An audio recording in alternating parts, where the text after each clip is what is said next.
하나님 말씀은 신약성경 에베소서 3장 5절과 6절 말씀입니다. 제가 가진 성경책으로는 신약성경 312쪽입니다. 우리 같이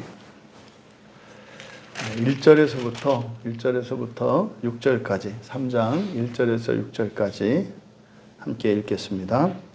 이러므로 그리스도 예수의 일로 너희 이방인을 위하여 갇힌 자 된 나 바울이 말하거니와 너희를 위하여 내게 주신 하나님의 그 은혜의 경륜을 너희가 들었을 터이라.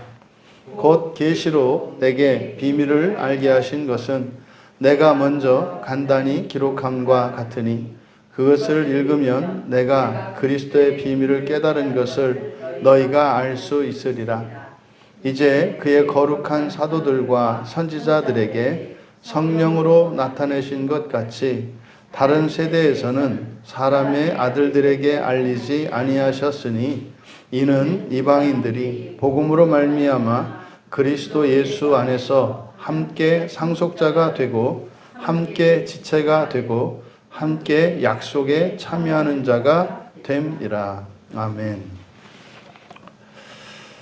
다른 세대에게 다른 세대에 알리지 않으신 이유, 이것은 그 신비에 관한 것이고 하나님의 경륜에 관한 것입니다. 이제 성경을 우리가 조금씩 알아가면서 더욱 분명하게 느끼는 것이 더 분명하게 깨닫게 되는 게 뭐냐면, 우리가 참 기독교를 굉장히 잘못 알고 있구나. 그러니까 기복신앙이니 현세신앙이니 이렇게 막 이야기를 해서 그저 이 세상 먹고 살아가는 일들이나 세상의 실질적인 도움을 위해서 하나님께 은혜를 구하고 기도하고 하는 이런 것들은 아주 세속적이고 저속한 것처럼, 그리고 그런 것에 태어난 것처럼 살면은 뭔가 좀 더 영적이고 거룩해 보이는, 그러니까 사실은 그런 모든 것들 자체가 큰 전제에 있어서 이미 이렇게 갇혀버린 것이기 때문에, 정말 얼마나 우리들이 이 성경에 기록된 이런 구원의 종교인 기독교, 예수님을 믿는, 그리고 구약의 이스라엘들에게 그렇게 하나님께서 가르쳐 주시고자 하셨고 이루시고자 하셨지만 끝까지 그것을 거부했던, 그것이 기독교 복음의 정수라고 하는 것을 더욱 역력하게 깨닫는 것 같아요. 그러니까 얼마나 많은 사람들이 교회를 다니고 또 교회를 다니면서 열심으로 성경을 공부하고 또 정말 간절하게 기도하고 또 헌신하고 봉사하고 또 하나님 말씀대로 살아가려고 그렇게 분투하면서도 일정 기간이 지나면 이게 턱 하고 막히는 어떤 한계를 만나게 됩니다. 더 이상 나아갈 수 없는, 그리고 더 이상 어떤 기대나 소망이 없는 이런 상태가 와요. 그래서 마치 사람이 태어나면 나이를 먹고 늙어지고 마침내 죽어가는 것 같은 이 육체의 필멸성에서 벗어나지 못하는 우리의 신앙의 실존을 보게 돼요. 그러니까 열렬하게 신앙생활할 때가 있고요. 하나님 말씀대로 살아가고, 그러다가 언제부터는 실증을 내고 언제 그랬냐 싶을 정도로 심한 경우에는 신앙을 떠나버리는 이런 일들도 있고, 또 일관되게 살아가는 사람들이 있습니다만 그런 사람들은 극소수에 불과하고, 그런 사람들은 사실은 기독교인이 아니어도 어디에 가더라도 인정받을 만한 이런 자질과 능력을 가진 사람들이에요. 그럼 왜 기독교가 이랬을까? 그러니까 우리가 정말로 성경을 모르고요, 알려고 하지 않았고요, 심지어는 성경에서 우리에게 가르쳐 주고자 하는 가장 핵심적인 그 구원의 계시, 그것이 드러나면 오히려 그것을 억압하고 박해해서 절대로 그것이 세상으로 나오지 못하게 하는 일들이 역사 속에서 계속 반복되고 있었던 것임을 깨닫게 됩니다. 지금 여기서 바울 사도께서 에베소 교회에게 지금 말씀하려고 하는 이제 핵심이 드러나고 있는데, 이게 사실은 이걸 하나님의 경륜에 대해서 얘기를 했거든요. 하나님의 경륜, 경영이라고 했지 않습니까? 하나님의 경영이라는 것은 뭐다? 하나님이 이 세상을 창조하시기 전에 세웠던 계획, 그리고 그 계획대로 실행하셨고, 그 계획이 보존되어지고, 사실은 하나님의 계획은 이렇게 딱 한계가 지어진 것이 아니라 계속 좋아지는 거란 말이에요. 하나님의 계획은. 그래서 창조는 이례적인 것이 아니라 처음에 창조하신 행위, 창세기 1장에 있는 내용이에요. 그리고 끝나는 것이 아니라 그것이 시작이고 계속해서 좋아지는 겁니다. 이게 이제 어떤 측면에서는 진화론적인 측면이 있다고요. 계속 좋아진다 이 말입니다. 그래서 하나님의 창조는 첫 창조와 새 창조가 있다는 겁니다. 이게 하나님의 경륜의 핵심이거든요. 근데 이것을 받아들이지 않는 거죠. 그러니까 너무나 많은 사람들이, 특히 사람들에게 인정받고 존경받았던 위대한 신학자들이 우리 기독교 신앙에 끼친 공헌은 엄청 큽니다만 반대로 끼친 해악도 굉장히 커요. 그게 뭐냐면 이 성경에서 말하는 그 구원의 핵심, 그것은 이들이 가로막고 있었습니다. 교회의 역사를 보면 그래요. 위대하다고 하는 사람들이, 그러니까 실제로 성경에서 말하는 예수님께서 우리에게 주시고자 하셨던 그 하나님의 경륜, 지금 바울 사도가 신비라고 일컫는 그 신비, 그 신비에 대해서 말하는 사람들은 절대로 위대한 사람이 되지 못했습니다. 다 죽여버렸어요. 심지어는 전부 이단으로 정죄해서 그들이 잘못된 것인 양 매도해버리고 하는 일들이 계속되어 왔습니다. 그러니까 안타깝게도 교회 역사를 보면 지금 바울 사도께서 이렇게 피를 토하는 심정으로 이야기하고 있는 그 하나님의 경륜인 그 신비, 그 구원의 결국, 사실 부활이거든요. 이것에 대해서 바르게 전하려고 하는 사람들은 살아남지 못했어요. 이게 예수님 오시기 전 2000년, 예수님이 오시고 난 뒤 2000년, 4000년의 하나님의 구원의 사역 속에서 일어났던 비극적인 신앙의 역사입니다. 바울이 어떻게 됐습니까? 결국은 죽어요. 결국은 사람 손에 죽임 당한다고요. 또 하나 놀라운 것은 그렇게 사람들에 의해서 죽임당하고 그렇게 억압을 당하고 방해를 받습니다만 이 진리가 전수되어지는 일은 중단되지 않는다는 거예요.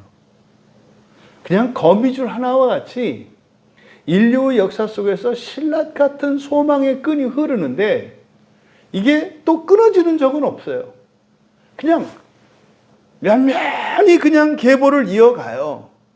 근데 이게 한 번도 주류인 적은 없다. 한 번도 이것이 사람들에게 환호를 받은 적도 없다.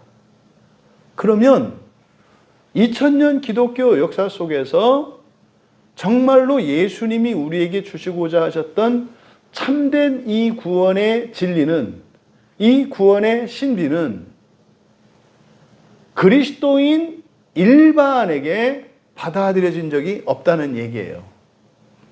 지금 우리가 에베소 교회에 쓰신 사도 바울의 편지를 보고 있지 않습니까? 이제 요한계시록에 가면은 초대교회의 7개의 교회에 대한 그 계시가 나온단 말이에요. 에베소 교회는 칭찬을 받는 교회입니다. 그런데 끝에 가서 뭐라고 그러냐면 처음 사랑을 버렸다 그래요. 처음 사랑을 버렸다. 처음 사랑을 버렸다는 말이 무엇이겠습니까? 에베소 교회는 처음에 바울 사도가 전해주신 예수 그리스도의 참된 구원의 복음을 있는 그대로 잘 받아들인 교회예요. 그래서 부활신앙으로 첫째 부활의 소망을 위하여, 그리고 완전한 하나님 자녀 되는 것이, 신적 존재가 되는 것이 부활이라는 것을 알고 그것을 함께 연구하고 전하던 교회였습니다. 그런데 거기에 외부에서 거짓 교사들이 들어와요. 말이 말 같은 소리를 해야지 사람이 무슨 신이 되냐, 또 무슨 하나님의 나라가 또 뭐 그러냐, 이렇게 하면서 이 거짓 교사들로 말미암아서 그렇게 온전한 그리스도의 복음을 바울 사도를 통해서 전해들었던 에베소 교회가 하나님의 말씀이라는 미명하에, 이게 뭐겠어요? 교리겠죠, 교리. 교리를 가지고 교회 안에서 내분이 일어나고 교회 안에서 신자가 신자를 죽이고 배척하는 일들이 일어났단 말이에요. 그게 지금 에베소 교회에서, 이 에베소서에서 다루는 주제가 뭡니까? 하나라는 거거든요.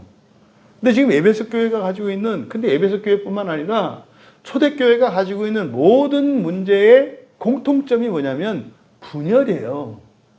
그런데 분열의 이유가 되는 것이 뭐냐면 교리입니다. 진리라고 하는 이름으로 교회 안에 분열이 일어나고 심한 경우 서로 다투고 죽고 죽이는 일들이 있었다고요. 그런데요, 여러분, 이게 초대교회 뿐입니까? 2000년 교회 역사 속에서 계속되고 있잖아요. 이 세상에 있는 그 어떤 종교에서 이렇게 타령하는 종교가 어디 있습니까? 기독교밖에 없어요. 기독교밖에. 그런데요, 기독교만큼 살벌하고 험악하고 이게 폭력적이고 죽이는 종교가 없어요. 여러분, 기독교와 관련이 없는 종교들이 서로 막 죽이고, 뭐 세력 싸움하고 호객행위하고 이런 얘기 들어보신 적 있으세요? 스님들끼리 그러는 걸 보셨으면, 있죠. 그런데 그거는 종교적인 게 아니에요. 심지어는 무당들끼리 그러겠으며, 무당들 사이좋게 잘 지내요. 응? 가끔 만나서 회식도 하고, 요새 매상이 많이 떨어지는데 거기는 어떠냐, 막 이렇게 하면서, 유독 기독교만 서로 못 죽여서 아니에요. 여러분, 이 시대 정신을 여러분들이 읽어내셔야 되고, 왜 그럼 기독교가 문제냐, 그것이 아니라 기독교는 진리를 추구하고 이 세상 그 어떤 책이나 그 어떤 지혜로운 자로부터도 얻을 수 없는 구원의 신비, 하나님의 경륜에 대해서 가르쳐 주기 때문에 여기에 그렇게 시험이 많고 그렇게 온갖 박해와 이런들이 일어나는 거예요. 정말 우리 광야교회에 속한 우리 교인들만큼이라도 진짜 이렇게 밴댕이 소갈머리만한 하나님이 아니고, 정말 우주적인 하나님, 하늘과 땅의 하나님, 죄 있는 자와 죄 없는 자의 하나님, 가진 자와 없는 자의 하나님, 모두의 하나님을 믿는 그렇게 좀 웅장한 신앙인들이 다 되시기를 진심으로 축복합니다. 여러분들만 그러시면 한국교회가 소망이 있고 기독교가 전 소망이 있다고 믿어요. 절대 여러분, 주변 사람들과 같이 옳고 그름의 문제를 가지고 그 어떤 명분으로도 서로 다투고 경쟁하고 죽이고 죽이는, 미워하는 이런 일들은 절대로 기독교에서 어떤 명분을 얻을 수가 없어요. 명백히 잘못을 저질렀다 하더라도 그 잘못에 대해서는 옳고 그름, 선후 관계를 따져서 이야기할 뿐이지, 그것을 가지고 그 사람을 재단하거나 그 사람을 미워하거나 하는 그런 건 없다 이 말이에요. 이걸 여러분들이 기억하시기 바랍니다. 그러니까 이 시대 정신에 매몰되지 마시고 사람들이 생각하는 그런 기독교, 그것은 진정으로 성경에서 말하는 우리의 신앙의 도리와 완전히 다르다는 것을 잊지 마시고 거룩하신 여러분들 다 되시길 축복합니다.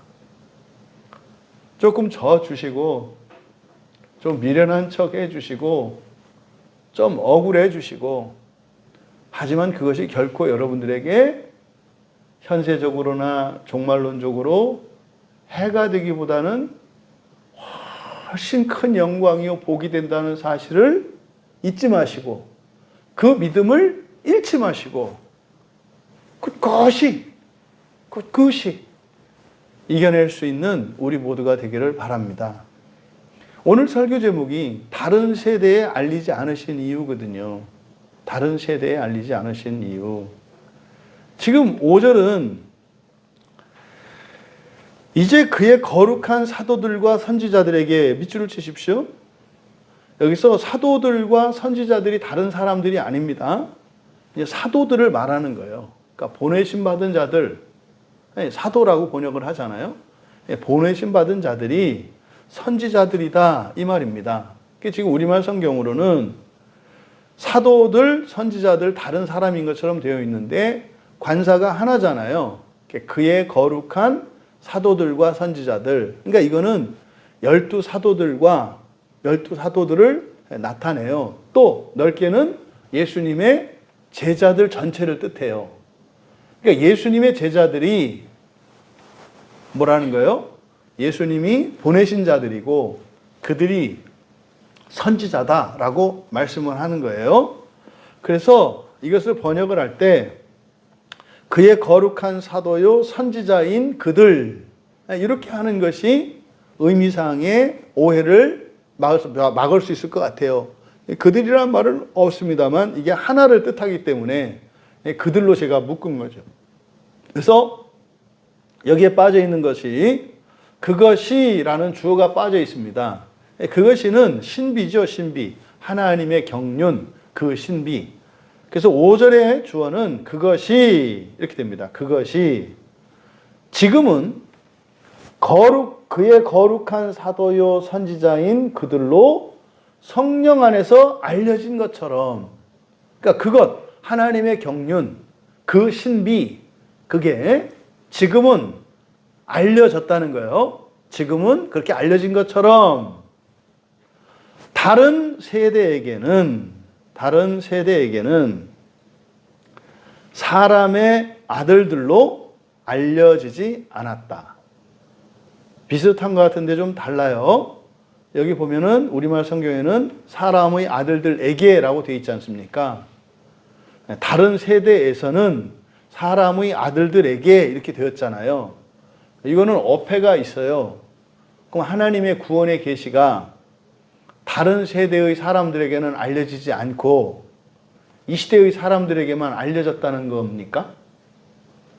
그러면 구약의 종교와 신약은 다른 게 되는 거예요. 왜요? 그때 거기는 알려지지 않았던 것을 지금 알려진 거니까 같은 게 아니잖아요. 구약과 신약은 말입니다. 연속성과 불연속성이 있는데, 연속성이라고 하는 것은 신약에 계시된 계시들이 구약에도 다 계시되어 있습니다. 이게 연속성이에요. 그러니까 구약 성경 어디를 펼치든 신약 성경 어디를 펼치든 똑같은 진리에 대해서 말한다고요. 이게 연속성이에요. 그러니까 구약 성경이나 신약 성경이 한 권의 성경인 거예요. 그러니까 한 하나님에 대해서 말씀하고 있고요. 한 소망에 대해서 말씀하고 있고요. 한 구원에 대해서 말씀하고 있고요. 한 나라에 대해서 말씀하고 있어요. 구약 성경이나 신약 성경이나. 그런데 차이점, 이걸 불연속성이라고 해요. 그러니까 불연속성은 뭐냐면 구약은 희미해요. 희미하다고요. 신약은 선명해요. 이게 불연속성입니다. 그래서 구약에 계시되어진 계시의 농도와 신약에 계시되어진 이 계시의 농도가 좀 달라요. 이 차이가 있어요. 그런데 그러면 구약은 신약보다 못하고 신약은 구약보다 모든 면에서 더 우월하냐? 그렇지 않아요. 그렇지 않아요. 마치 신약 성경은 신약 성경이 답지라면 구약 성경은 풀이 과정입니다. 그러니까 신약 성경을 답지에 빗댄다면 구약 성경은 풀이 과정에 빗댈 수 있어요. 지금은 뭐 시험이 요즘 모르겠네요. 뭐 객관식으로 이렇게 되어 있습니다만 저희들이 이제 대학교 갈 때는 대학교 가려면 다 주관식 시험을 치렀어요. 그래서 예비고사를 칠 때는 객관식으로 이렇게 해서 일정 점수를 따고 그 다음에 대학교에 갈 때는 각 대학에서 내는 자체 시험지에서 그거는 주관식을 풀었다고요. 그게 제 기억이 나요. 그래서 제가 뭐 고등학교 때 그래서 수학을 뭐 요즘 하는 거하고 다르죠. 전체 풀이 과정 전체가 완벽하지 않으면 안 되거든요. 답만 나와도 안 돼요. 풀이 과정에서부터 정답까지 완벽해야 이게 100점이고 정답은 맞았는데 풀이 과정이 틀렸으면 점수 많이 안 나옵니다. 오히려 정답이 틀렸을지라도 풀이 과정이 그 논리적 순서가 더 올바르면 이게 더 점수가 많이 나왔다고요. 근데 만점은 둘 다 맞아야 돼요. 그래서 옛날에는 그 주관식 공부를 했었기 때문에 지금도 그 충격을 잊을 수가 없어요. 고등학교 1학년 때 맨 처음에 들어갔는데 첫 번째 그 시험에서 1학년 1학기 중간고사에서 수학 선생님이 점수를 딱 불러주시는데요. 딱 돼. 빵빵빵빵빵빵 9빵 9원 빵빵빵빵 한 문제 하나가 이제 9점씩 해가지고 10문제 해서 90점, 10점은 출석 태도 숙제 뭐 이렇게 그래가지고 하나의 문제 하나에 9점이에요. 그럼 빵빵빵이라는 건 뭡니까? 9문제 중에서 한 문제도 못 풀었다는 얘기예요. 그랬거든요. 여러분 신약 성경이 답지라면 답지만 가지고는 풀이 과정을 몰라요. 그래서 구약 성경에 있는 이런 스토리들 이게 풀이 과정이거든요. 이걸 알아야 되는 겁니다. 그러니까 여러분들이 제가 지금 마음 기경을 시키고 자꾸 이야기를 만들려고 그러는데 어떤 분들은 아니 도대체 목사님의 교인들을 소설가를 만들려고 그러나 이렇게 자꾸 이야기를 만들려고 그러나 근데 여러분 머리에서 그 이야기가 만들어지셔야 돼요. 여러분들이 그 이야기를 만드시면서 여러분의 감성이 그걸 공감하실 수가 있어야 돼요. 그게 여러분의 현재의 삶에서 그대로 적용이 되거든요. 그래서 신구약 성경이라고 하는 것은 이렇게 연속성과 불연속성 관계에 있다. 그러면 지금 여기서 우리말 성경에서처럼 다른 세대에서는 사람의 아들들에게 알리지 않으셨다. 그러면 말이 된다, 안 된다? 안 된다 이 말이에요. 안 된다. 틀렸다 이 말이에요. 그래서 번역이. 근데 이렇게 에게라고 번역한 이유는 이게 역격이기 때문에 그렇습니다. 그러니까 역격이라고 하는 것은 누구누구에게로 번역하는 말이에요. 누구누구에게. 이거를 이제 영어에서는 간접 목적어라고 하잖아요. 누구누구에게. 무엇을 그럼 직접 목적어 이렇게 말하잖아요. 그러니까 헬라어에서 이걸 역격이라고 하는데 그러면 이게 누구누구에게라고만 번역이 되는 게 아니라 이 역격이 가지고 있는 또 다른 의미가 뭐냐면 도구예요. 도구. 무엇못으로라는 뜻입니다. 무엇못으로. 그러니까 그거는 그때 문맥에 따라서 번역을 해내야 되는 거예요. 근데 여기서는 지금 그러니까 이거를 역격을 그대로 사람들에게라고 번역을 하니까 생각을 해봐야 되잖아요. 그럼 옛날에는 사람들한테 안 알려주셨다고 말이 돼요, 안 돼요? 안 되는 거예요. 그러니까 그렇게 번역하면 안 되는 거예요. 그러면 사람의 아들들에게로 하면 안 되고 사람의 아들들로 해야 되는 거죠. 아들들로. 그래서 15절을 전체 사역하면 이렇게 됩니다. 그것이 지금 가장 치명적인 것은 그것이 빠져 있어요. 지금 5절은 앞에 1절에서부터 쭉 이야기해온 하나님의 경륜에 대한 설명인 거예요. 그 신비. 그러니까 그것이 지금은 그의 거룩한 사도요 선지자인 그들로 성령 안에서 알려지신 것처럼 다른 세대에게는 사람들의 아들들로 알려지지 않았다. 이게 이제 그대로 직역을 한 겁니다. 근데 여러분, 이게요, 굉장히 중요한 말씀이에요. 굉장히. 이게 사도 바울의 이 복음의 가장 중요한 중점 사항 중에 하나입니다. 핵심 중에 핵심이에요. 지금 5절에 있는 이 말씀이. 이게요, 지금 여기서는 다른 세대에게는 다른 사람들의 아들들로 알려지지 않았다 그랬잖아요. 이게 로마서 11장 25절에도 이렇게 되어 있습니다. 나의 복음과 여러 세대의 시간들에 침묵되었던 신비의 계시. 보시지 마세요. 번역이 로마서 11장 25절이 번역이 잘못되어 있는 거라서 보셔도 잘 그렇게 안 나타나 있어요. 11장 25절이 그렇게 되어 있어요. 그대로 직역하면 여러 세대의 시간들에 침묵되었던 신비의 계시 이렇게 되어 있거든요. 이게 뭐냐면 이 하나님의 계시니까 이미 주어진 거예요. 근데 그게요 말하여지지 않았다 이 말이에요. 이렇게 말하여지지 않았다. 근데 이미 우리에게 주어졌는데 그게 여러 세대에서 말해지지 않은 거예요. 이걸 침묵되었던 신비라고 한단 말이에요. 신비의 계시. 그러니까 이것을 지금 사실은 전하신 분이 예수 그리스도시고 그 그리스도 예수로부터 그렇게 선명하게 드러나지 않았고 사람들이 말하지 못했던 그 계시를 자신이 하고 있고 사도들이 하고 있는 게 그거라고 말을 해요. 또 고린도전서 2장 7절에 보면 오직 은밀한 가운데 있는 하나님의 지혜를 말하는 것이라고 해요. 이게 지금 하나님의 경륜, 신비에 대한 거예요. 그러니까 뭐요? 은밀한 가운데 있는 하나님의 지혜를 말하는 것. 근데 여기 이제 우리말 성경은 이렇게 되어 있는데 거기를 직역하면요. 고린도전서 2장 7절인데 이렇게 됩니다. 그러나 우리는 신비 안에 있는 신의 지혜를 말한다. 이렇게 되어 있어요.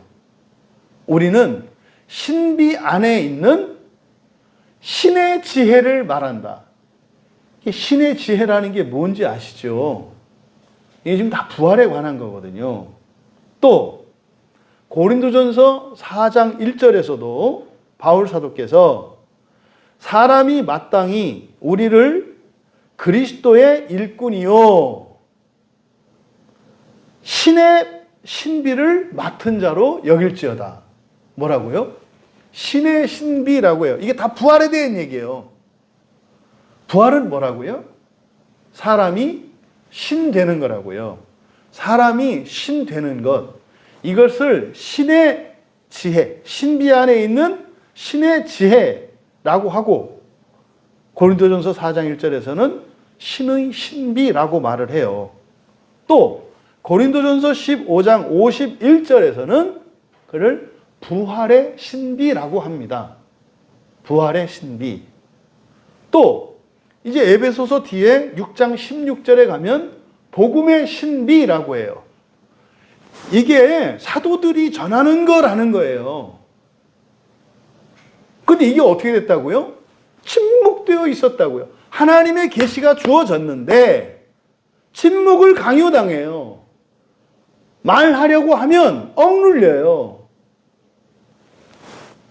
그것을 사도들이 전한다. 이게 바울 서신에서 굉장히 중요한 핵심 메시지입니다. 뭡니까?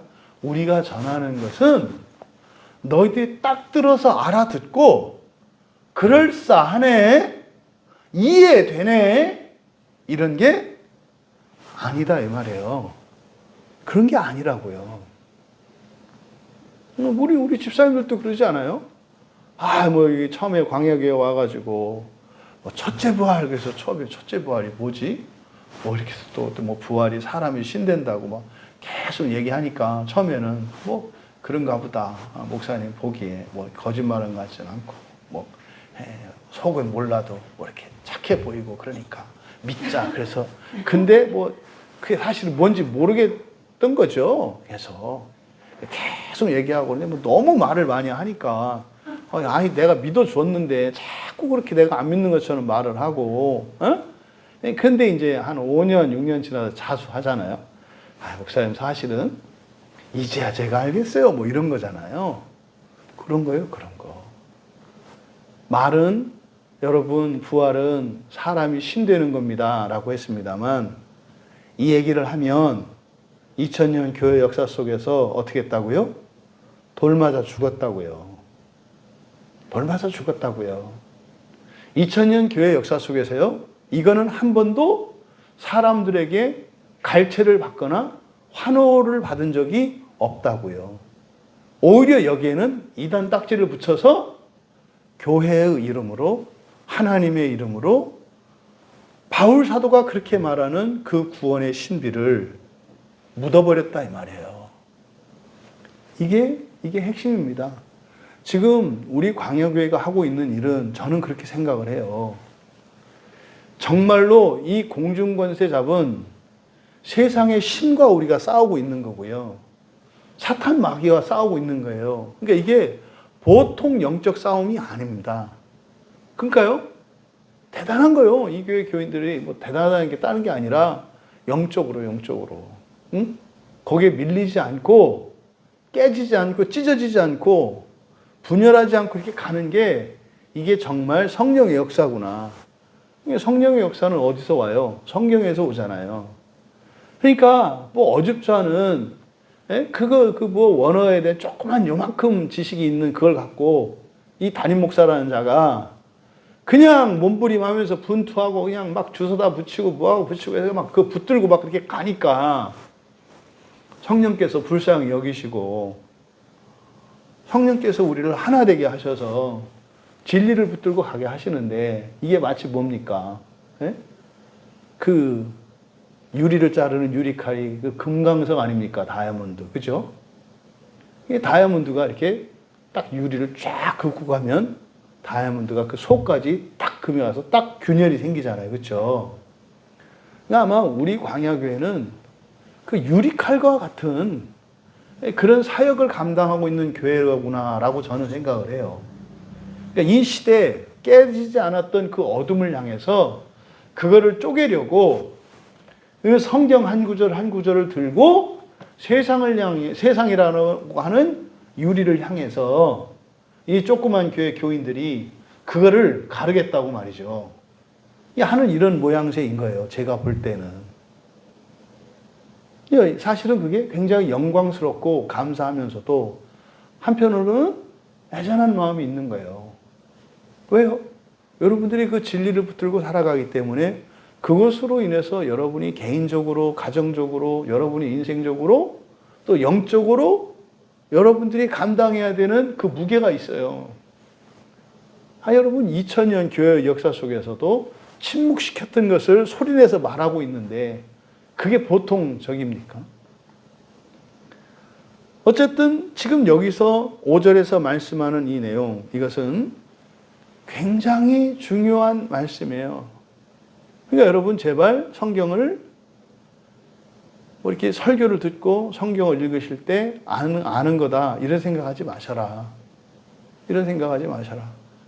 지금 로마서 여러분 번역해서 드렸는데 정말로 읽고 또 읽고 또 읽고 이렇게 좀 하셔서 이 로마서 안에만 있는 것을 녹여내도 사실은 바울 서신에 나와 있는 그리고 성경에 있는 굵직굵직한 이런 중요한 교리들과 이거는 사실 로마서 안에 거의 녹아 있기 때문에 그렇게 많은 설교자들이 로마서를 설교하고 로마서를 중요시 여기는 거거든요. 그래서 여러분들이 그 음성 파일은 없으시라도 그냥 뭐 개역개정 음성 파일 있잖아요. 여러분들이 가지고 있는 성경 어플에 오디오 성경 있잖아요. 그렇죠? 그거 틀어놓고 그냥 따라서 보실 때는 눈으로 그걸 보시면 돼요. 제가 이렇게 해보니까 이렇게 하는 게 좋겠더라고요. 그러니까 우리 이 파일을 만들어서 하기 전까지는 다른 번역본의 그 음성 그 오디오 파일을 켜놓고 따라서 이렇게 하면 이해가 훨씬 잘 되고 바로 잡히고, 그렇게 하면서 여러분들이 가지고 있는 책에다가 어떤 부분이 번역이 다른지를 여러분들이 또 알 수 있으니까 표시를 하면서 그렇게 읽으시면 효과적이시겠더라. 그렇게 하면요, 여러분 놀라운 은혜가 있을 겁니다. 왜냐하면 여러분이 성경 진리를 받아들이게 되면 성령께서 그 말씀으로 역사하시거든요. 그러면 분명히 우리의 본성의 변화가 일어나고 인생 전체의 변화가 일어납니다. 그러니까 지금 바울 사도께서 말씀하는 게 그겁니다. 지금 내가 하는 이런 이야기가 그렇게 쉬운 얘기가 아니고, 이게 선뜻 사람들이 말하고 이렇게 사람들이 전파하던 그런 내용이 아니다라는 거죠. 간단히 말하자면. 그러니까 지금은 사도들이 활동하던 시기죠. 사도들이 지금 활동하던 그 시기란 말이에요. 1세기죠. 그 초대교회 당시예요. 그런데 여기서 왜 사도를 거룩한 사도라고 했을까요? 여러분, 성경에서 이런 수식어, 이런 뭐 때, 장소를 나타내는 이런 것들, 이거 하나도 그냥 쓰는 거 없어요. 특별한 의미가 있다고요. 왜 거룩한 사도라고 했을까요? 사도는 특별한 사람들이라는 걸까요? 근데 여러분들이 복음서를 읽어보시면 사도들이 그렇게 여러분과 다르지 않아요. 실제로 여러분만 또 못한 것 같은 사람들이에요. 인격적으로는. 그런 부분들이 많아요. 그런데 왜 거룩한 사도라고 했을까요? 그러니까 여기서 우리가 알 수 있는 게 뭡니까? 거룩하다라고 하는 것은요, 하나님 닮았다는 뜻이에요. 거룩하다는 것은 하나님으로부터 온 거라는 뜻이에요. 거룩하다는 것은 하나님께 속해 있다는 뜻이에요. 하나님으로부터 받고, 하나님으로부터 왔고, 하나님으로 돌아가는 거. 이게 거룩한 거예요. 그러면 왜 사도들을 거룩하다고 했을까? 거룩한 사도. 그러니까요, 이 거룩이라고 하는 단어는 하나님과 관련되어 있는 거거든요. 근데 이 사도는 누구의 사도예요? 예수님의 사도잖아요. 그래서 요한복음 5장 24절에서 그게 중요한 구절이라고 그랬잖아요. 왜? 시험받지 않고 부활에 들어갈 수 있는 법이니까. 그게 뭡니까? 예수님을 믿고요, 예수님이 보내신 자를, 그 말씀에 순종하고 말씀을 들으면서, 그렇죠? 예수님의 말씀을 들으면서 예수님이 보내신 자를 믿는 거예요. 그러면 시험받지 않는다고 그랬잖아요. 그러니까 지금 여기서 사도는 예수님이 보내신 자인데, 그러면 예수님이 보내신 자가 거룩한 자다라고 하는 것은 무슨 뜻이에요? 또 뇌를 또 잠가 놓으셨었죠. 거룩하다는 것은 하나님으로부터 와서 하나님께로 간다는 거예요. 거룩한 컵, 그러면 이게 뭡니까? 하나님으로부터 와서 하나님께로 가는 거라는 거예요. 그래서 제사에 쓰이고 성소에 쓰는 건 다 거룩해요. 왜? 하나님께 드려지는 거기 때문에. 하나님을 위해서 만들어진 거기 때문에. 그래서 거룩하다는 것은 하나님으로부터 와서 하나님께로 돌아가는 하나님의 것이라는 뜻이에요. 그러면 예수님이 보낸 사도들이 거룩하대요. 그건 무슨 말이냐고요? 예수님이 하나님이시라는 뜻이에요. 예수님이 보내신 사도들인데 거룩한 사도라고 그랬으니까 여기에는 그 의미가 들어가 있는 거라고요. 그래서 거룩하다는 말을 써요. 노골적으로 내가 하나님이다가 아니라, 성경에서, 신약 성경에서 예수님은 인자로 나타내시잖아요. 사람의 아들로. 분명히 사람의 아들이라고 말씀을 하시잖아요. 그러니까 사람의 아들이라고 해서 사람의 아들인가 다가 아니다. 그래서 예수님은 우리가 뭐라 그래요? 참 하나님의 아들이시며 참 사람의 아들이십니다. 무슨 말입니까? 사람으로서도 완전하시고 하나님으로서도 완전하신 분입니다라는 뜻이에요. 그런데 신약 성경에는 인자라고 자신을 부르세요. 그런데 그가 하나님의 아들이라고 한단 말이에요. 그렇죠? 그래서 예수님이 보낸 사람들을 사도라고 하는데 거룩한 사도라고 하는 것은 예수님이 누구시라는 의미다? 하나님이시라는 의미다. 이해되시죠? 마찬가지입니다. 선지자가 뭡니까? 선지자. 선지자라고 하는 것은 하나님의 계시를 전하는 사람들이에요. 하나님의 계시를 전하는 사람들. 그러니까 이 사도들은 어떤 위대한 한 인물의 뜻이나 의견을 전하는 사람들이 아니라 무엇을 전하는 사람들이었다는 거예요? 하나님의 뜻을 전하는 사람들이었다는 거예요. 설교자들은 그런 의미에서 선지자예요. 무슨 말인지 아시죠? 그러면 설교자가 선지자가 되려면 무엇만을 말해야 돼요? 하나님의 말씀, 그게 뭡니까? 성경이에요. 성경을 말하지 않으면 선지자가 아니에요. 여러분, 이 문해부흥이라고 하는 게 이 르네상스가 얼마나 세상을 바꿔놨냐면요. 기독교에. 교회 강단에서 말입니다. 예? 다른 책이나 다른 사람을 인용한다는 일은 있을 수가 없었어요. 이 강단에서 얘기할 때 위대한 철학자, 위대한 노예 이런 거는 상상도 할 수 없었다고요. 왜요? 여기에 서는 순간은 선지자거든요. 제가 여기 내려가면 또 달라요. 이 강단에 서는 순간 저는 선지자로 여기에 선다고요. 모든 설교자들이. 그래서 이 강단에서는 말입니다. 사서상경이 어떻고 그리스 로마 철학자는 어땠고 어떤 문학가는 있을 수가 없는 얘기라고요. 있을 수가 없는 얘기라고요. 지금은요. 그거 안 하면 있을 수가 없는 얘기예요. 저 목사님은 책도 안 읽나 봐. 성경밖에 몰라. 뭐 아는 게 없어. 누누이 말씀드리죠. 죄송하지만 유튜브에 떠돌아다니는 대부분의 설교는 쓰레기가 많습니다. 제 말을 듣고 한번 들어보세요. 그분들의 설교에서 하나님의 말씀이 나오고 성경이 나오는지 사람의 이름이 거론이 되고 세상의 지식이 나오는지 여러분 들어보시면 알아요. 선지자라고 하면 그냥 한 게 아니에요. 왜 그래요? 에베소 교회 안에는 어떤 일이 일어나고 있다고요? 거짓 교사들로 인해서, 거짓 교사는 뭡니까? 다 어떤 위대한 사람들을 따르는 사람들이에요. 누가 그러는데? 위대한 랍비 누가 그러는데? 위대한 제사장 누가 그러는데? 위대한 서기관 누가 말하는데? 교회 안에서 크게 착각하는 게 있어요. 인간적으로 뛰어난 것, 훌륭한 것, 대단한 겁니다. 그죠? 그걸 절대로 폄훼하면 안 돼요. 근데 그게 말입니다. 조금도 자랑거리가 아니에요. 교회 안에서는. 예?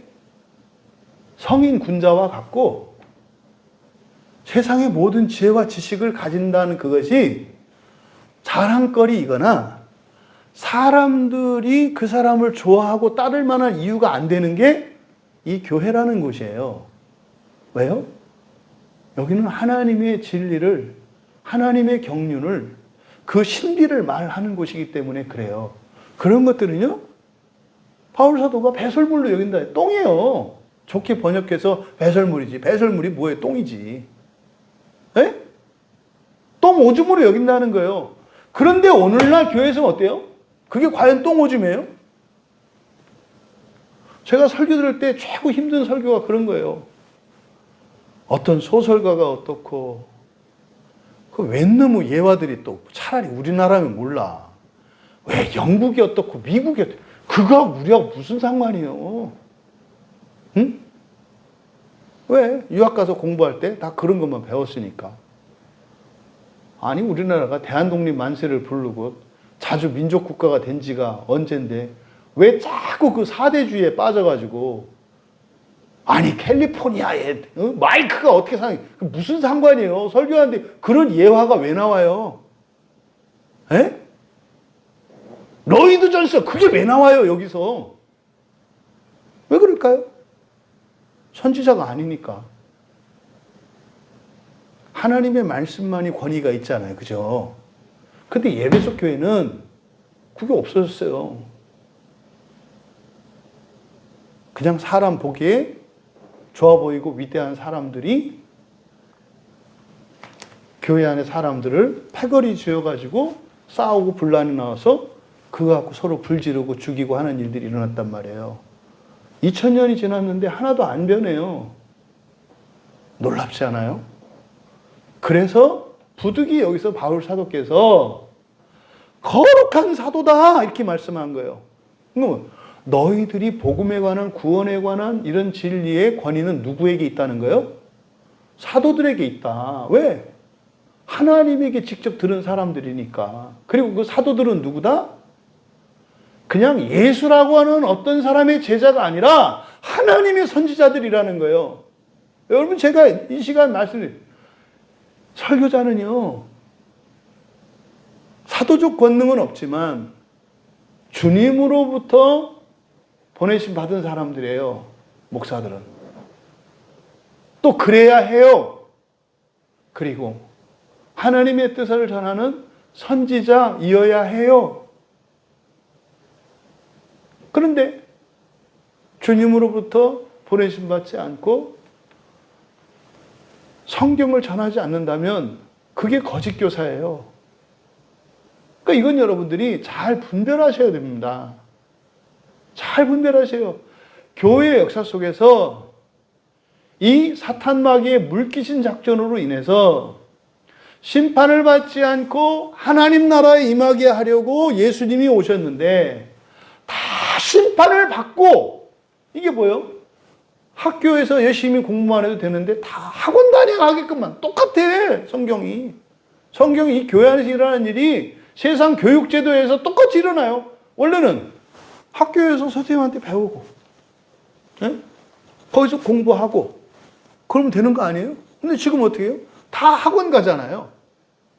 그거를 이 교회 안에 들어오면 성경이면 되는데 성경은 얘기하지 않고 웬 잡놈들 얘기며 머리 좋은 놈들 천지란 말이에요.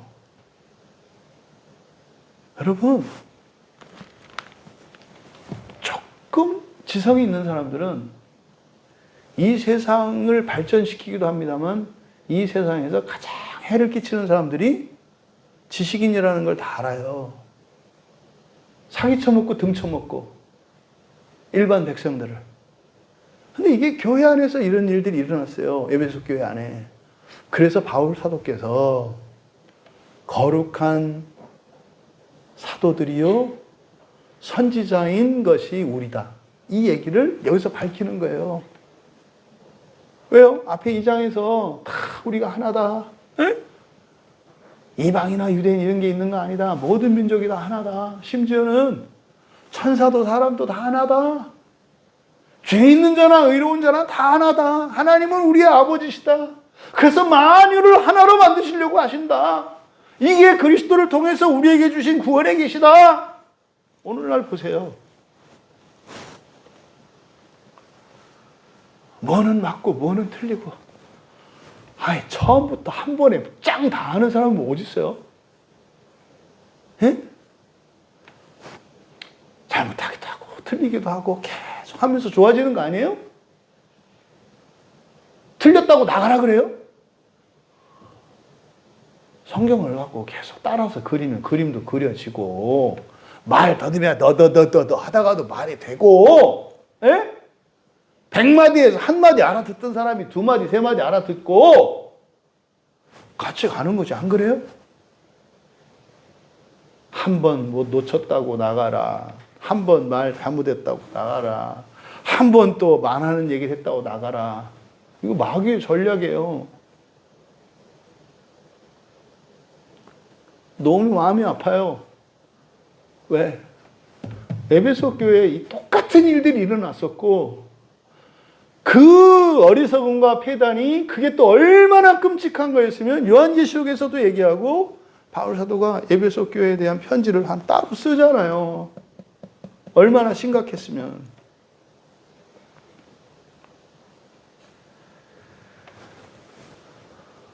우리나라가 남한과 북한으로 나뉘어 있어서 이데올로기 대립으로 전 세계에 지금 이데올로기 전쟁이 다 끝났는데, 이미 1960년대에 이데올로기 종언을 고했는데, 이놈의 나라는 지금 2020년이 됐는데도 이데올로기 갖고 싸워요. 왜요? 그쪽 공부해놓은 놈들이 지들의 지식 가지고 돈벌이 하느라고 그런 거예요. 에? 왜 이걸 모르나 몰라, 국민들이. 지도 공부한 거 옛날에. 그걸 가지고 지금 국민들을 완전히 철진한 거 가지고 말해요. 아니, 이게 세계에서 웃을 일이에요. 이렇게 잘 사는 나라, 이렇게 학력 수준이 높은 나라에서 저기 뭐 어느 대륙을 말하면 안 되겠습니다만, 진짜로 글자도 못 읽는 사람들이 대부분인 사람들로 구성되어 있는 나라보다도 더 어리석고 멍청한 것 같은 이 시대에, 그러지 않았어요? 우리 동네도, 제가 충청도니까 옛날 제가 살던 집 그 뒤에가 6.25 때 처형장이 있었다고요. 처형장이. 네? 큰 느티나무가 있었는데 뭐 500년인가 됐대요. 막 이렇게 아름드리 나무인데, 저 어렸을 때는 옛날 누에를 많이 쳤잖아요. 우리나라 주요한 사업이었잖아요. 그래서 거기서 이제 누에 분별하고 막 이렇게 품종 가르고 하는 일이 있었어요. 근데 거기가 이제 옛날 우리 아버님 얘기를 해주셨어요. 여기가 옛날에는 인민재판 하던 데란다. 그래서 인민재판에 사람 해놓고 나는 뭐 국방군 부역을 했습니다. 이렇게 하면 동네 사람들이 그 돌멩이 다 던지라고 하거든요. 들고. 안 던지면 너도 부역자야? 그러니까 든다고요. 겁나서. 그러면 그 가족들 옆에 세워놔요. 그리고 그 아버지한테 동네 사람들이 돌 던지는 걸 보게 만들어요. 왜요? 적으로 만드는 거예요. 이제는 용서가 안 되잖아요. 우리 아버지한테 돌멩이 던지던 옆집 아줌마 아저씨를 잊을 수가 있겠어요? 그래서 아버지가 돌 맞아 죽었는데 원수로 만들어요. 원수로. 절대로 화해할 수 없도록. 그렇게 해서 또 국방군이 밀고 올라와요. 그럼 또 이제 어떻게 해요? 그때 완장 찾던 애들 또 거기다 세워놓고 또 죽여요. 여러분, 그 마을 주민들은 뭡니까? 그래서 마을 전체가 원수로 딱 나뉘는 거예요. 이게 지금 한국의 상황이에요. 아시나요? 1950년대 일어났던 일이 지금 재현되고 있어요, 이 나라에. 저는 이쪽 저쪽 이걸 말하는 게 아니에요. 이 잡놈들에게 농락당하고 이용당하는 이 겉똑똑이들인 이 한국 국민들이 너무 불쌍해요. 구데기 갖고. 어떻게 어리석어도 이렇게 어리석나. 응? 그러니까 정치하는 놈들이 국민들 알기를 우습게 알죠. 최소한 기독교인들은 아니라도 정신을 좀 차렸으면 좋겠어요. 그래서 반인륜적이고 반도덕적이고 불법적이고 몰상식한 사람들은 절대로 이렇게 살면 안 되는 나라. 이게 사실 시민의식이거든요. 왜 이 얘기를 하냐면 교회 안에 이런 일이 일어나기 때문에 이런 일이 일어난다 이 말이에요. 누누이 말씀드리잖아요. 국가적으로 사회적으로 일어나는 무질서와 혼란과 거짓과 속임과 온갖 음모와 계략과 폭력들은 교회의 책임이에요. 교인들의 책임이에요. 여러분들이 진리의 편에 서셔야 돼요. 하나님 편에 서셔야 돼요. 종말의 구원 이런 걸 떠나서라도 그래야 이 세상이 엉망진창 쓰레기장처럼 되지 않는다 이 말이에요. 깨어나시기를 바랍니다. 깨어나시기 바랍니다. 그렇다고 여러분들이 띠들르고 나가고 계몽운동해. 아니요. 우리는 세상을 어떻게 바꾸나요? 본성이 바뀌면 환경이 바뀌어요. 내가 회개하면, 내가 새 사람이 되면 이 시대가 바뀌고 이 나라가 바뀌어요. 세력을 이루고 나가서 시위를 하고 이렇게 해서 바꾸는 게 아니에요. 왜? 이거는 공중 권세를 잡은 어둠의 세력과의 싸움이에요. 이건 천사들이 해야 되는 일이에요. 사람들에게 그런 정신과 그런 생각들이 괜찮다고 생각하게 하는 이런 마귀들, 악한 영들, 이것들을 싹 제거해야 사람들이 정신이 들어오지, 잘못됐다 이렇게 해봐야 뻔뻔한 세상이에요. 지금은 뻔뻔한 세상이에요. 나중에 가서 미안하다고 하고 이러면 된다. 이게 지금 정말 요즘에는 우리 청소년들은요 뉴스 못 보게 해야 돼요. 가장 나쁜 게 뉴스예요. 차라리 이런 영상물이나 이런 건 가짜라고 생각하니까. 근데 뉴스는 진짜라고 믿잖아요. 근데요, 더 가짜거든요. 더 나쁘거든요. 그러니까 여러분 자녀들이 진짜로 뉴스를 못 보게 해야 돼요. 여러분 자녀들은 시사 프로그램 이런 거 못 보게 해요. 그러니까 어지간한 사람들은 그걸 분별력 있는 사람들이 아니면 보면 안 돼요. 더러워지고요. 여러분들의 영혼이 어두워져요. 지금 이 그런 시대입니다. 근데 이때 교회가 그랬기 때문에 바울 사도께서 거룩한 사도들과 선지자들이라고 얘기를 한 거예요. 누가? 우리가. 그런데 그들로 성령 안에서 알려진 것처럼 뭐가 알려졌다고요? 그 신비, 하나님의 경륜. 하나님의 경륜이 뭐라고요? 그 신비가 뭐라고요? 죄 있는 자나 죄 없는 자나 똑똑한 자나 미련한 자나 신분이 높은 자나 낮은 자나 천사나 사람이나 모두 다 그리스도 예수 안에서 통일되는 거예요.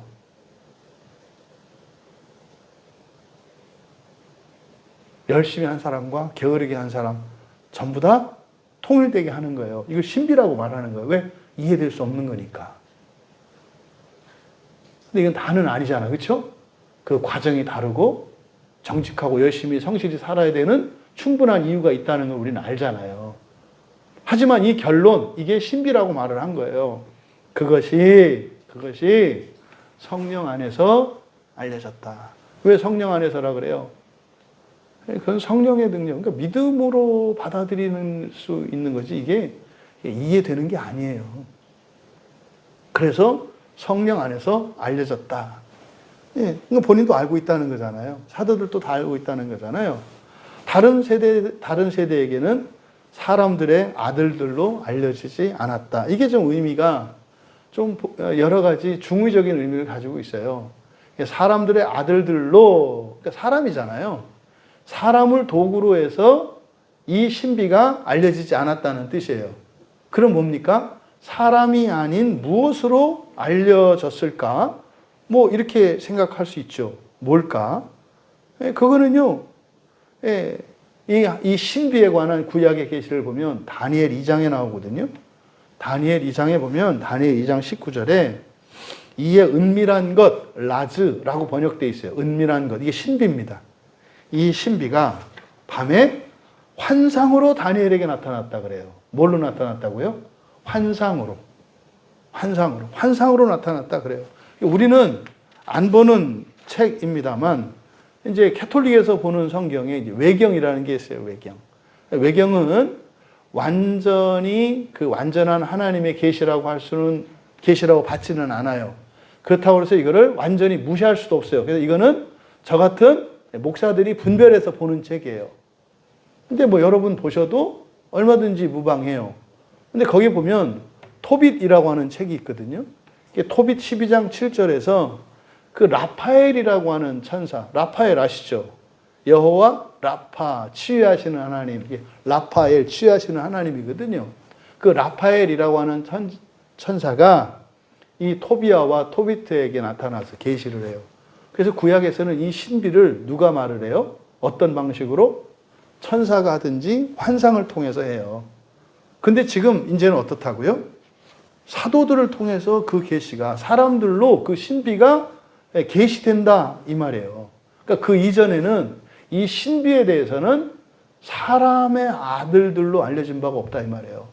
천사가 하든지 아니면 환상을 통해. 이게 뭡니까? 이게 직접 계시예요. 직통 계시. 그러니까 천사 그리고 환상 이거는 하나님의 직접 계시 방편이거든요. 이게 특별 계시라고 하잖아요. 훼손되지 않은. 그런데 이제는 사도들을 통해서 사도들뿐이면 여러분들을 통해서도 이제 그 계시가 알려지잖아요. 요 얘기를 하는 거죠. 그러니까 여러분 지금 5절에서 밝히는 내용은 뭡니까? 바로 사도들, 더 나아가서 그 사도들을 통해서 우리에게 전하여진 하나님의 경륜, 그 신비라고 말씀하는 부활에 관한 계시고 복음의 계시라고 아까 제가 인용 구절들을 말씀을 드렸잖아요. 그것을 받은 우리들도 결국은 뭐가 되는 거예요? 사도와 같이 보냄받은 자가 되는 것이고 어떤 거룩한 이게 우리는 전도자 이러겠죠. 그렇죠? 전도자라고 하잖아요. 그러니까 거룩한 사도들이요 선지자. 이걸 오늘날 우리들에게는 거룩한 신자요. 거룩한 전도자. 이렇게 이해하면 되겠죠. 요 얘기를 하는 거예요. 요 얘기를. 여러분 예수를 믿고 그리스도인 된 여러분들은 오직 하나님의 직접 계시만 들으세요. 하나님의 직접 계시만 들으세요. 이게 저도 외치는 거예요. 하나님의 직접 계시만 들으세요. 그 설명이 안 되니까 이것저것 갖다 붙여놓고 뭔 놈의 책은 그렇게 읽는지. 그러면서 왜 성경 한 구절을 번역을 안 하냐고. 이상하지 않아요? 네? 이런 거에 속지 말라 이 말이에요. 그렇다 해서 책 읽지 말라는 거 아니고 책 너무 좋아하지 마세요. 원래 책은 한량들이 읽는 거고 책만 읽으면 게을러지고 원래 그래요. 너무 이렇게 책 좋아하는 거야. 원래 옛날에 책만 읽으면 혼났어. 옛날에 일 안 하고 책만 본다고. 책 재밌거든요. 몸을 써야지 몸을. 근데 그런 책을 읽느냐 마느냐가 아니라 성경을 알고 성경을 읽어야 된다. 우리들은 거룩한 하나님의 선지자들인 것을 잊지 마시기 바랍니다. 또 선지자들이셔야 해요. 선지자인 거 뭡니까? 또 꿈꿨다고 또 집사님 내가 꿈꿨는데 뭐가 배더라. 뭐 금식기도 해라. 목사님한테 가서 안수 받아. 이런 거 말고 성경 말씀을 전하는 거예요. 성경 말씀을 믿고 전하는 거. 단호하게. 뭐 할 줄 알고? 돌 맞을 줄 알고. 하나님 말씀 전하면 어떻게 해요? 돌 맞아요. 이런 경험이 어떻게 없을 수가 있어요? 예수를 믿고 살아가는데 내가 믿는 성경의 진리 때문에 사람들에게 조롱당하거나 사람들에게 따돌림당하거나 이런 게 없어. 그 사람은 선지자 아니에요. 그럴 수가 없어요. 아니 예수님도 따돌림당하고 바울도 따돌림당하고 사도들 다 따돌림당하고 교부들 중에서도 이 진리를 이야기한 사람들은 다 따돌림당했어요. 아시나요? 사도들의 가르침에 집중했던 사람들은 이단으로 정죄되고 이랬다니까요. 이게 기독교 역사예요. 여러분들이 하나님의 선지자로, 그리스도의 선지자로, 그리스도의 전도자로 살아가시길 축복합니다. 그래서 영광된 길이고 후회 없는 길이에요, 여러분.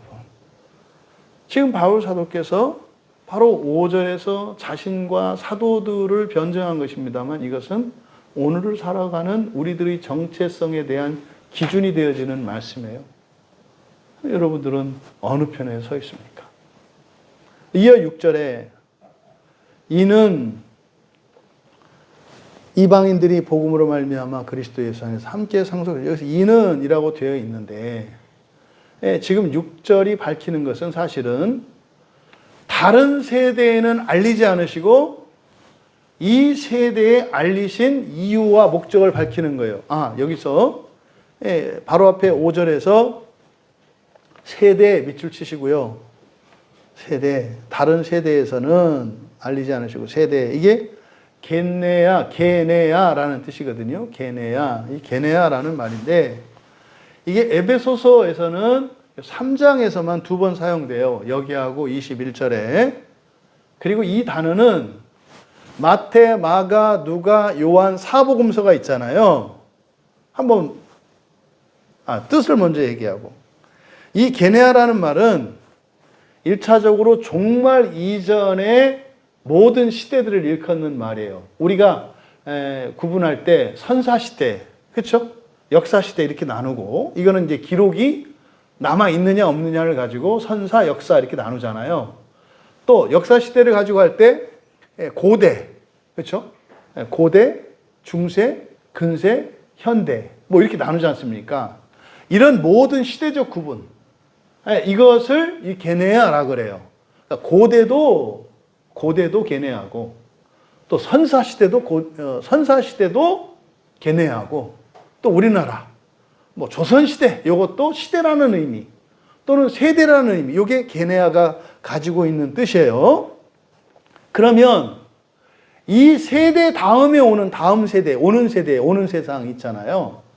거기는 누가복음 1장 48절에서 만세라고 나타내요. 만세는 뭡니까? 무한한 그 시대를 복수형으로 나타내서 그걸 만세라고 해요.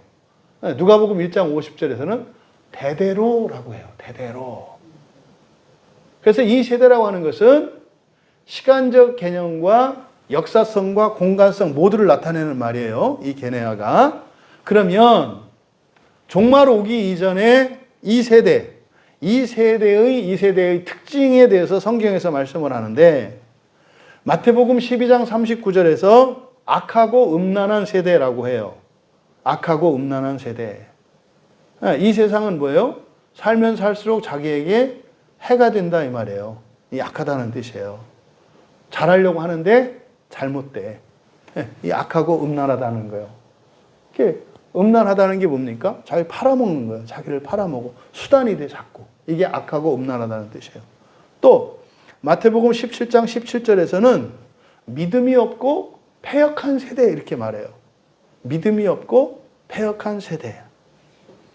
누가복음 16장 8절에서는 사람의 아들들의 시대라 그래요. 사람의 아들들의 시대. 뭡니까? 우리가 사람으로 사는 동안의 시대.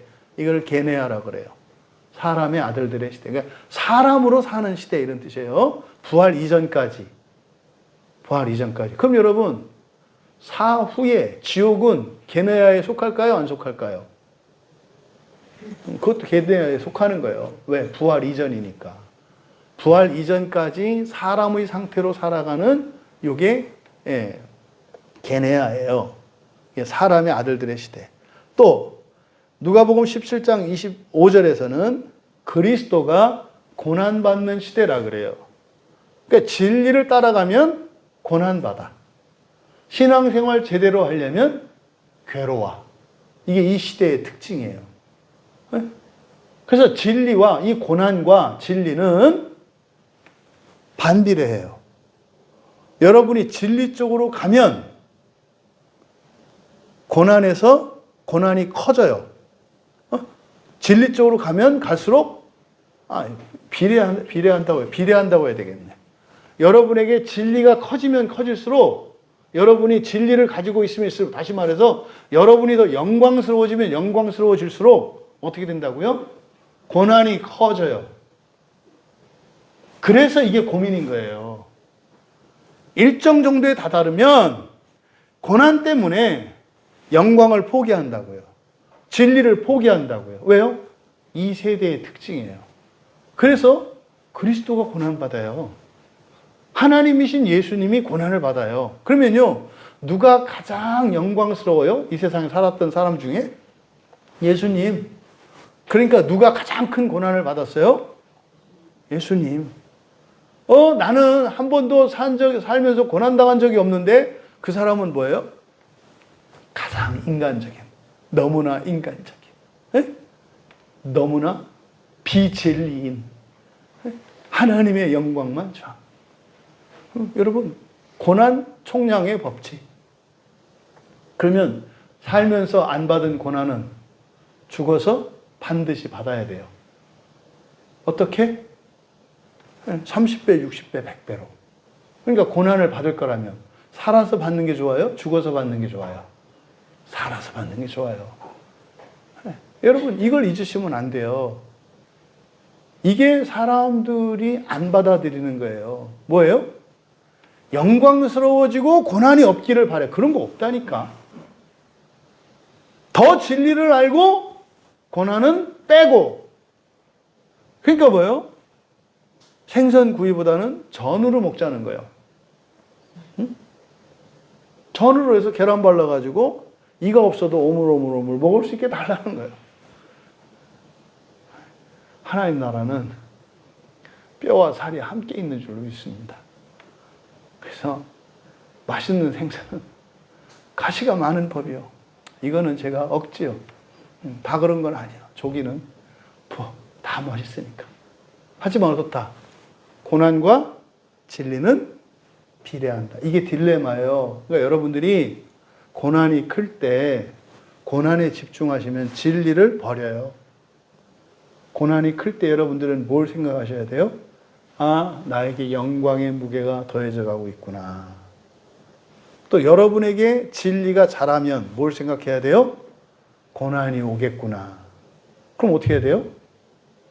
언제 오나 이럴 게 아니라 스스로 고난을 만들어버리는 거예요. 스스로 고난을 만들어버리는 거예요. 뭐요?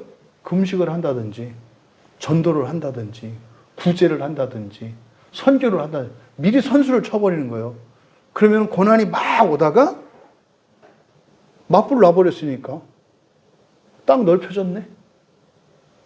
그렇지 않아요? 산에 불 났을 때 불 끄는 방법, 맞불 놓는 거 아시죠? 그럼 거기 개간해서 쓰면 되겠네. 그러니까 나를 향해서 오던 고난이 복으로 바뀌네? 전화위복이네? 근데 맞불 안 놓으면 다 죽죠? 이게 그리스도인이 살아가는 방식이에요. 여러분 부자 되세요. 여러분 잘 되세요. 근데 이 타이밍을 놓치지 마시라고요. 여러분에게 영광이 커지고 진리가 커질 때 뭐 해라? 맞불 놔라. 맞불 놔라. 그래서 선을 위해서 스스로 고난을 만들어가는 거예요. 정말 샘나는 사람이 바울이잖아요.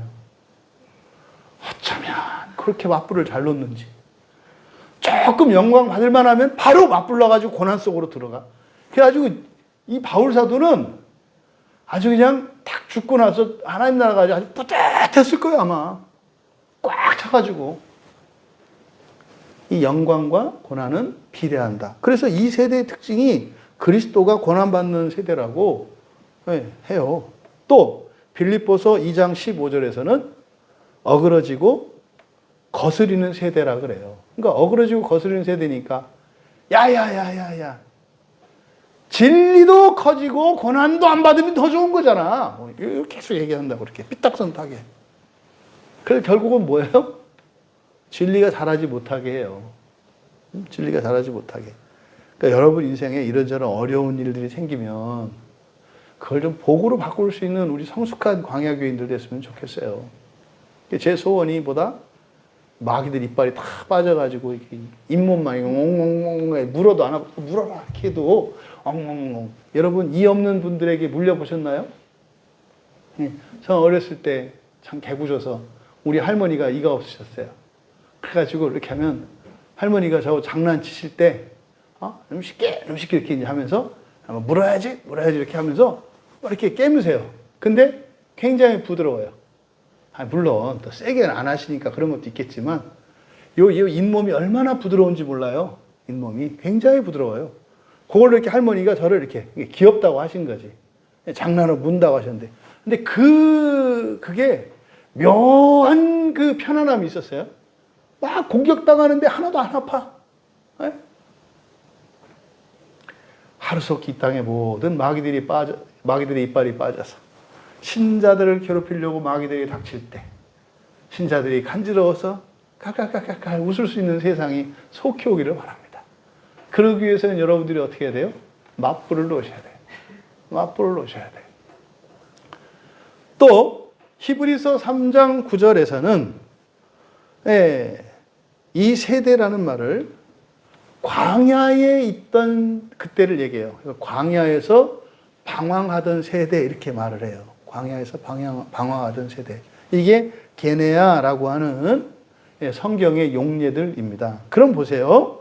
이게 이제 게네아 뜻을 아셨잖아. 세대의 뜻을, 그죠? 그러면 이 단어가 복음서에 쓰이거든요. 마태, 마가, 누가, 요한복음. 근데 이 네 개의 복음서 중에 이 세대라는 단어가 단 한 번도 사용되지 않은 딱 한 권의 책이 있어. 어딜 것 같으세요? 여러분, 이 정도면 거의 박사급이에요. 아니, 제가 감사할 일, 야, 우리 진짜로 여러분들 지금 추론하신 거잖아. 읽어서 확인한 게 아니라, 응? 게네아가 그런 뜻이야? 그럼 요한복음과는 상관없네. 이렇게 아신 거잖아. 이게 박사들의 수준이에요. 그러니까 요 부분에 있어서만. 이게 박사들의 수준이에요. 왜? 외워서 알거나 배워서 하는 게 아니라 이 질문 자체를 처음 받아보신 거고 생각도 안 해보셨잖아. 이게 여러분이 아는 거예요. 그러니까요. 내가 뭘 아나 모르나 걱정할 필요가 없어요. 아는 건 그냥 알아요. 그러니까 여러분들이 딱 알아듣잖아. 왜? 이 요한복음은 뭐에 관한 거니까? 하나님의 아들, 신이 되는 얘기니까 이거는 이 세대와 상관이 있어요, 없어요? 없다고. 근데 요한복음에 이 단어가 한 번도 안 사용돼요. 이럴 때마다 착착 들어맞으니까 기분 좋은 거예요. 아, 맞구나. 억지가 아니구나. 왜? 이게 딱딱딱 맞아 떨어지니까. 요한복음에는 단 한 번도 이 단어가 사용되지 않아요. 신기할 정도로. 그래서 마태복음, 마가복음, 누가복음에서도 제한적으로 사용됩니다만 이 세상을 의미해요. 그러니까 마태, 마가, 누가는 사실 천국과 하나님 나라에 대한 진전이라고 그랬잖아요. 그렇죠? 다 어디서? 이 세대 안에서. 이 세대 안에서 일어나는 하나님 나라에 대한 계시에 관한 거예요. 이 공관복음이. 그리고 요한복음은 하나님 나라에 들어갈 자격을 갖춘 하나님의 아들 신들에 대한 부활에 대한 얘기이기 때문에 초점이 요한복음은 전제가 어디를 전제로 하고 있어요? 하나님의 나라를 전제하고 있다고요. 자, 그리고 이제 6절로 넘어가면 6절에 이는 이방인들의 복음으로 말미암아, 이는이라고 하는 것은 뭐다?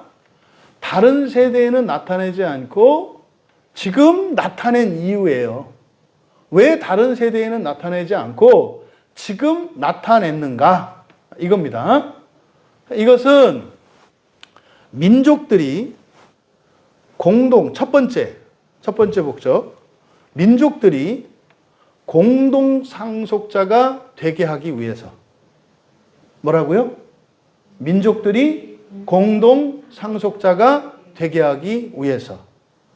두 번째로 민족들이 한 몸이, 그러니까 함께 지체되는 이런 뜻이에요. 그대로 하면은. 그러니까 민족들이 한 몸이 되게 하기 위해서. 세 번째로 민족들이 약속의 공동 참여자가 되게 하기 위해서. 이 세 가지 목적 때문에 다른 세대에서는 나타나지 않았지만 지금 나타내고 있다고 말씀을 해요. 그러면 첫 번째, 민족들이 함께 상속자가 된다. 여러분, 이 공동 상속자라는 거거든요. 공동 상속자 그러면 뭐에 대한 상속이에요? 하나님의 나라. 구약에서는 가나안 땅, 가나안 땅이 말하는 것은 하나님의 나라예요. 이거를 우주적으로 얘기하면 뭐예요? 별. 그러니까 함께 별을 상속받는 자 이런 뜻이에요. 이렇게 이게 두 번째, 함께 한 몸이 된다. 여기서 함께 지체가 되고 그랬잖아요. 지체라고 하면 맞지 않아요. 왜냐하면 함께라고 하는 의미와 소마라는 단어를 쓰고 있거든요. 소마는 몸이거든요. 몸. 한 몸. 전인으로서의 몸을 나타내요. 그래서 한 몸이라고 해야 돼요. 한 몸. 그래서 민족들이 그리스도의 한 몸이 되게 하기 위하여 이런 뜻이에요. 그 다음 세 번째가 민족들이 함께 참여하는, 여기서 약속이라고 되어 있는데 함께 약속에 밑줄 치세요. 그리스도 예수 안에서, 그리스도 예수 안에 있는, 그 다음 밑줄, 약속에 참여하는 자 이렇게 밑줄 치세요. 여기서 그리스도 예수 안에라고 하는 이것이 앞에 있는 전체를 수식한다고 보기는 어려워요. 그렇게 해석할 수도 있겠습니다만은, 왜냐하면 쉼표로 다 처리를 했고, 그리고 바로 하나님 나라의 앞에 공동 상속자가 있기 때문에 여기에서 참여하는 자라고 하는 이것은 그리스도 안에 있는 그 약속, 이렇게 번역을 해야 되겠죠. 밑줄 치라고 했잖아요. 네, 그리스도 예수 안에 있는 그 약속에 참여하는 자 이렇게 되는 거예요. 그리스도 예수 안에 있는 그 약속은 무엇을 말하는 걸까요? 이거는 존재론적인 측면이에요. 우리가 그리스도와 함께 죽고 그리스도와 함께 살아요. 이게 무슨 뜻이에요? 부활을 의미하는 거죠. 네, 이게 부활을 의미하는 거라고요. 이거를 예수님께서 누가복음 20장에서 부활에 대해서 우리에게 가르쳐 주셨잖아요. 부활이 뭐라고 그랬어요? 사람이 신 되는 거다.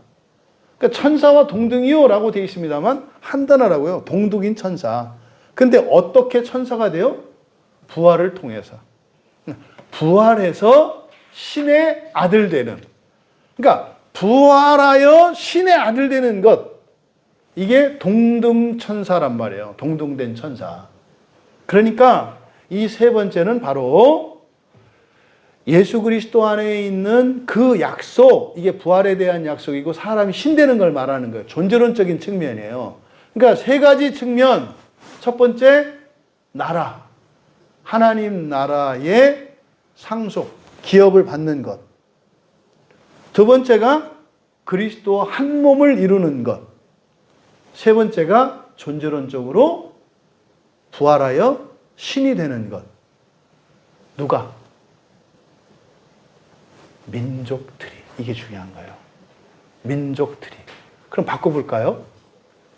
구약에 이 계시가 나타날 수 있었을까요? 없었을까요? 만약에 구약의 이스라엘이 민족들이 다 함께 그렇게 되기를 원했다면 계시를 나타내셨을까요? 안 나타내셨을까요? 나타내셨죠. 나타내셨죠. 끝까지 반대했거든요. 끝까지 반대했거든요. 하나님이 못하게 하신 게 아니에요. 결과론적으로 보았을 때 우리는 그렇게 추론할 수가 있어요. 아, 원하지 않으니까. 바꿔볼까요? 이 시대에도 민족들이 다 함께 그 하나님 나라의 기업을 받기 원하고 그리스도와 한 몸 되기 원하고 부활에 이르는 것을 원하지 않는다면 그 계시는, 그 신비는 알려질까요? 알려지지 않을까요? 알려지지 않아요. 알려지지 않아요. 이게 단지 구약과 신약의 문제가 아니에요. 여러분, 구약의 이스라엘이 이런 민족적 선민의식과 민족적 배타성, 구원에 대한 독점성을 가지고 있었기 때문에 구약 성경을 보면 우리는 보이거든요. 이사야서에서도 많이 나오고 레위기에서도 다 나와요. 이미 출애굽 때 다 나와요. 우리는 알거든요. 근데요, 그들에게는 알려지지 않았다. 뭐예요? 안 보인 거죠. 안 보인 거죠. 핵심은 바로 6절에 이 세 가지 목적. 이렇게 하기 위하여 모든 다른 세대에게는 알려지지 않고 지금 나타낸 거다. 그러면 지금 이 사도들은 그 목적에 공감하고 있고 동의하고 있고 기뻐하고 있고 찬양하고 있죠. 그러니까 그 계시가 보이죠. 구약 성경에서도 보이고 신약 성경에서도 보이죠. 2000년이 지금 지난 지금도 구원은 어떤 사람들만의 전유물이라든지 어떤 조건을 갖춘 사람들만의 전유물이라고 생각하고 우리와 너희로 나눈다면 이 신비는 알려진다, 알려지지 않는다? 알려지지 않는다. 이 땅의 모든 교회와 모든 그리스도인들에게 하나님의 경륜의 이 신비가 밝히 알려지기를 원합니다. 더 이상은 교회 안에 다툼과 이렇게 무서운 난폭함과 살벌한 가름과 경쟁과 대립이 사라지기 바랍니다. 그래서 교회의 회복을 통해서 이 나라와 민족은 물론이요, 온 나라와 온 모든 민족이 그리고 이 시대와 모든 시대가 그리스도 예수 안에서 그 평화와 사랑을 진리 안에서 누릴 수 있게 되기를 주님의 이름으로 축원합니다.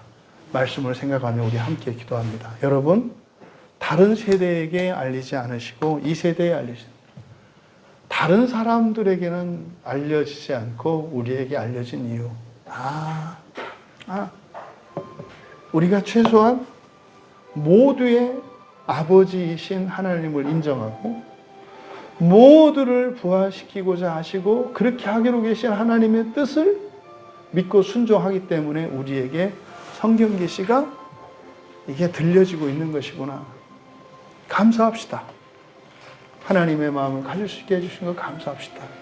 한편으로 우리가 그 하나님의 마음에서 떠나면 금세 어떻게 될까요? 그 진리가 가려집니다. 또다시 분열과 경쟁과 대척과 증오의 삶을 살아가게 됩니다. 주여 주님의 마음으로 언제나 이 신비가 나에게 있게 하옵소서. 그 하나님의 경륜을 따라 나의 인생을 경영하며 살게 하옵소서. 우리 같이 기도합니다. 만유의 하나님 아버지, 이 세상이 하나님의 손으로 또 하나님으로부터 나왔기에 이 만유가 하나님께 속한 것임을 믿습니다. 만유 가운데 작은 조각 하나도 버리지 않으시고 끝까지 하나님의 선하신 뜻을 이루시는 분이 우리의 아버지이신 하나님이신 줄 믿습니다. 세상에서 들려온 이 거짓으로 인하여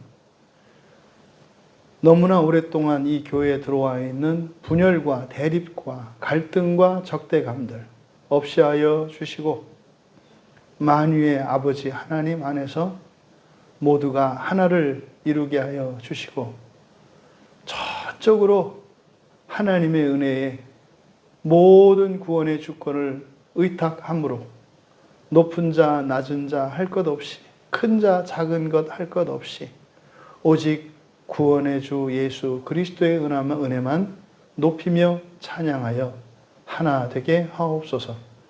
감사하며 예수님의 이름으로